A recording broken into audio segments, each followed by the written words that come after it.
Tonight, and so sorry for your loss, sir. Thank you. Hi, nice to see you. Can I just tell you, I was walking by the media room and I hear Yvette going, yeah! I was like, what are you screaming for? She's like, Maxwell's on stage. That's how I knew you were singing. And the birds started flying and singing above. How are you doing? Yeah, there were butterflies and birds flying inside my stomach. It? Yeah. Well, I mean, the evening is so about Michael Jackson. I mean, it's like all of us, we just need to sit down and just pay homage to him. I'm just grateful to be a part of it. But I am really heartbroken about his loss and him not being around anymore. It's almost like I still don't believe it, I don't either.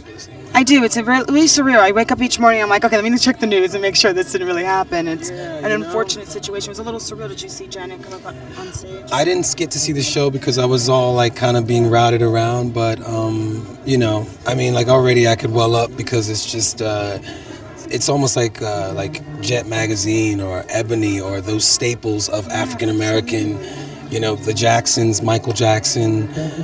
He's that wonder person, that wonder child, wonder man, all that. And then for him to not be around when so many people were looking forward to seeing him. Come back. Yeah. It's insane. But, we're all here on some level because of his legacy, so to speak. So in some ways it's a celebration of his life, I was going to ask you that. I was going to say, exactly how did he influence you? Because I know you're not, doing pop and dancing on stage, but it definitely influenced your sound at some point. Yeah, I mean, just he had a showmanship that was just undeniable. You know what I mean? Like he was the quintessential performer.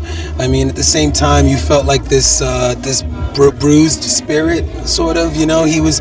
It's like he's on stage, but then at the same time, he's this reluctant star, and you just kind of fell in love with that whole thing, and it's just unfortunate, But it's just things happen. Life is short, and so you gotta live it to its fullest. That's for sure. Exactly. So my condolences and my heart goes out to the Jackson family, to all of his children, to all of his nieces and cousins, and I hope that they can pull together and continue to celebrate his life. We are all celebrating tonight. It's no mourning going on here. It's a celebration of an amazing spirit, a man that changed this world, really, when it comes down to it. Absolutely. I mean, he, like many other African Americans before him, from sports figures to various, he pretty much made it okay to love all races. He made America feel like, oh, you know what, I can get down with this, even though they should have naturally been down with whatever. Of course. But in the times that we lived in, he was just that buffer for all of us, and we get to live out an experience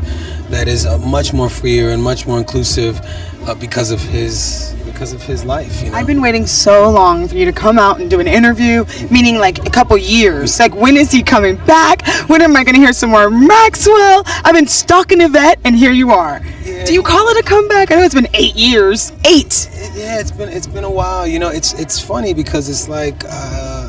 I live a pretty normal life, and I try to balance all of this stuff with day-to-day stuff. It is a little unnatural, the whole fame thing. Is that why you cut your hair? I'm still missing that, by the way. Is that why? No, I cut it because I don't know. Just thought it was time to do something else. Purge. Just don't want to be that guy that's like having a crutch. It's kind of look crazy looking to me when I see guys in their 40s kind of rocking whatever they were rocking in their 20s, and you're like, let it go, Holmes, let it go. You're evolving. But yeah, I'm glad that people even care at this point. I know that the music industry is so different, and that there's so much work that has to be put in to being able to even get the kind of success that we had back in the 90s. So I'm just grateful that people are even like cool with like what I'm doing now, because it could have been totally different. They could have been like, sorry, try again. You're getting the love, huh? I feel love. I feel a lot of love, and I'm so grateful to the media for just their respect and for their just complete support and encouragement with what I do, and all the fans out there who were just keeping the torch burning and all that. So you know what comes with this media thing, right? I gotta go. Now, the last time we spoke, you were in love and you were gonna get married. Did that happen? No, it did not happen. Ladies, he's single. I'm single? Single, yes. I'm trying to get with her. You can have me. You can have me. I've been watching Extra for a minute. Because we had that. Yeah. You were my inspiration. I was looking at you like, one day. No, I'm just playing. He's getting his groove on her butter. Whatever. Exactly. Don't tell people. No. Congratulations on standing up there and feeling the love tonight. And we just can't wait to see what else you're gonna put out there because Thank we you. love you, Maxwell. Thank you. I love you too. I'm like using this time to get more hugs. Bye. I can come on whenever you want. Look at Yvette. She's like, enough. You'll never interview with her again. I'm stealing him, Yvette. Can we just interview every day? Like, See? That's a verbal contract, Yvette. like every day. I'm just saying he wants She just sees it. the sweat on my forehead with that one. She's like, I see sweat. Look at, she wants to make him I pretty. see dead people. He's gonna put this on Facebook. Did it take? Yes, it did. I want that picture.